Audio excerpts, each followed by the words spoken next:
और ए के सिंह और आज फिर हम अपने उत्तराखंड टेट की तैयारी करेंगे। यानी उत्तराखंड टेट में ईवीएस को कंप्लीट कर रहे हैं और ईवीएस में हमारे ज़्यादातर टॉपिक कवर हो चुके हैं।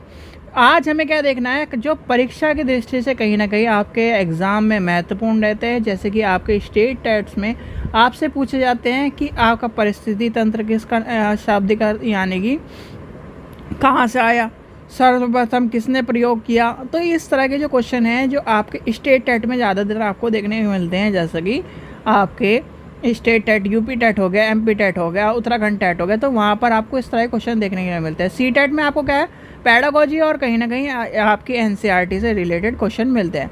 तो चलिए सबसे पहले आज देखते हैं महत्वपूर्ण सामग्री में से आपका पहला यानी कि क्वेश्चन। सबसे पहला आपसे पूछा जा सकता है परिस्थिति तंत्र का सबसे प्रथम यानी प्रयोग किसने किया था, यह सर्वप्रथम प्रयोग किसने किया था, तो वो था यानी कि एजी टेलर्स। ठीक है, तो ये आपको पता होना चाहिए। श्वास की प्रक्रिया यानी कि क्रियाएं, तो ये क्या है यानी कि तो इसमें क्या आ जाएगा अपचायक। तो आपको ये जो क्वेश्चन है सबसे इम्पोर्टेंट आपका क्वेश्चन ये है और ये सबसे ज़्यादा यूपी टेट में पूछा जाता है।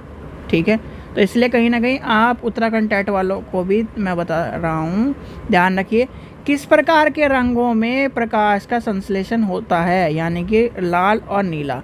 और सी टेट में आपका क्या है, ब्लैक एंड वाइट वाला क्वेश्चन सबसे ज़्यादा पूछा जाता है। तो आपको दोनों चीज़ें ध्यान रखनी है, इस तरह के क्वेश्चन आपसे पूछे जाएंगे। फिर आता है प्रकाश संश्लेषण की क्रिया में CO तथा H2O का क्रम होता है, तो क्या है आपको पता होना चाहिए। पहले क्या आती है अपचय और दूसरा क्या बात आती है ऑक्सीकरण, यानी कि पहले क्या है आपको ये इसमें देखना है कि CO और H2O की आपको कैसे कैसे मिल रही है। फिर आता है सभी यानी कि सभी उपभोक्ताओं में कौन कौन से यानी कि उपभोक्ताओं में कौन कौन से गुण पाए जाते हैं, तो वो है परिपोषण गुण। द्वितीय उत्पादकों यानी कि द्वितीय उत्पादक किसे कहते हैं, तो परिपोषण उपभोक्ताओं जंतुओं को कहते हैं। और सबसे फेमस यानी कि जो दो क्वेश्चन आपके आते हैं, एक ये क्वेश्चन पूछा जा सकता है, एक ही क्वेश्चन पूछा जा सकता है, और आपको एक्स्ट्रा यानी कि एक्स्ट्रा पढ़ाया जा रहा है तो आपको याद कर लेना है।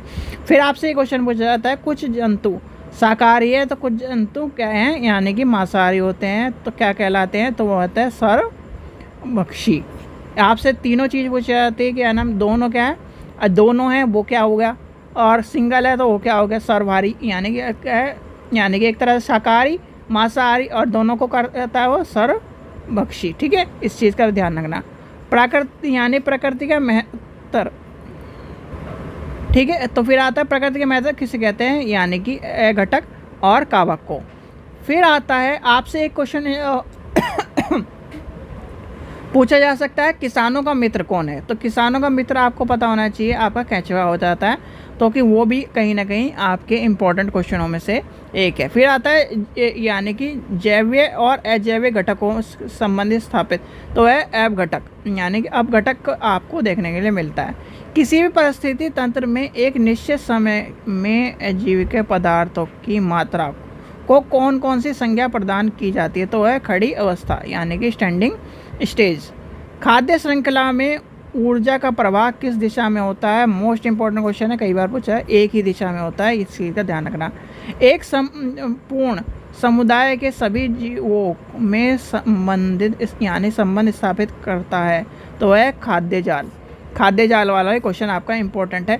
तो ये आपको बताया जा रहे हैं कि कहीं ना कहीं जो इम्पोर्टेंट क्वेश्चन है आपके, जैसे कि आपका पहला आपको करा दिया गया, महत्वपूर्ण दूसरा हो जाएगा, तीसरा हो जाएगा, इस तरह छोटे छोटे पार्टों में अब क्या है आपका सारा हो जाएगा। फिर चलेंगे हम एनसीईआरटी की तरफ। ऊर्जा का प्रवाह यानी ऊर्जा का प्रवाह एक ही दिशा में होता है हुआ, यानी कि कई पथों पर किस एक यानी किसमें गुजरते हैं, तो है खाद्य जाल। ठीक है, तो खाद्य जाल का आपको पता होना चाहिए। फिर आपसे एक क्वेश्चन ये वाला पूछा जा सकता है, जैसे कि पारिस्थितिक विज्ञान में ऊर्जा मापने की इकाई क्या है, तो ऊर्जा ही होती है यानी कि ऊष्मा होती है। तो ऊर्जा में क्या ही ना कहीं जो ऊर्जा वाला जो क्वेश्चन है ऊर्जा मापने की हो गया, तो ये आपका हो गया। और कहीं ना कहीं जैसे आपका एक परिस्थिति को बचाने के लिए, तो ये क्या है ऊष्मा। ठीक है, इस चीज़ का ध्यान रखना। प्रकृति की एक यानी क्रियात्मक इकाई क्या है, पारिस्थितिकी तंत्र। पारिस्थितिक तंत्र की विचारधारा को यानी कि एक तरह से आपको पता होना चाहिए। देखो पारिस्थितिक तंत्र कहाँ से आया, माइक्रो यानी कि अब जैसे दो साइंटिस्टों के नाम ले दिए, कार्ल मोबिलियस और फोर्ड्स ने क्या संज्ञा प्रदान की। तो आपने क्या किया, पहले ऊपर क्या करता, किसने यानी किसने सर्वप्रथम आया, फिर आपसे क्या संज्ञा प्रदान करी, इसका अर्थ क्या है। तो आपको पता होना चाहिए, कहीं ना कहीं इस तरह के क्वेश्चन आपसे पूछे जा सकते हैं। जैसे क्रम से पूछा है बायो, तो ये क्या है, बायोसिनोसिस, यानी कि बायोसिनोसिस किसने कहा, इसने कहा। और माइक्रोक्रोसम किसने कहा, इसने कहा, फोर्ड्स ने कहा। तो ये कहीं ना कहीं आपको पता होना चाहिए। इस तरह के छोटे छोटे आपको क्या है सारे क्वेश्चन करा दिए जाएंगे।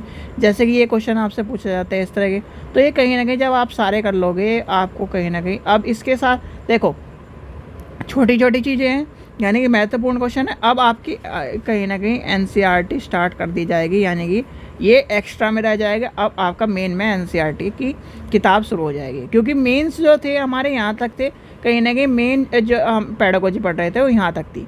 ठीक है, अब इसे क्या करना है, ये स्टेट टेट के हिसाब से हमें क्या है एक्स्ट्रा चीज़ें देखनी है, महत्वपूर्ण प्रश्न जो देखने हैं वो भी देखने हैं। तो आपके कल से कहीं ना कहीं ईवीएस की जो एनसीईआरटी है वो आपकी शुरू हो जाएगी। आपको उसे नोट कर लेना है, एक एक पन्ना उसका कहीं ना कहीं नोट करके रख लेना है। ठीक है बच्चों, चलिए आशा करता हूँ आपको वीडियो पसंद आई। वीडियो पसंद आई तो लाइक करें, चैनल को सब्सक्राइब करें, वीडियो को ज़्यादा शेयर करें। Thank you.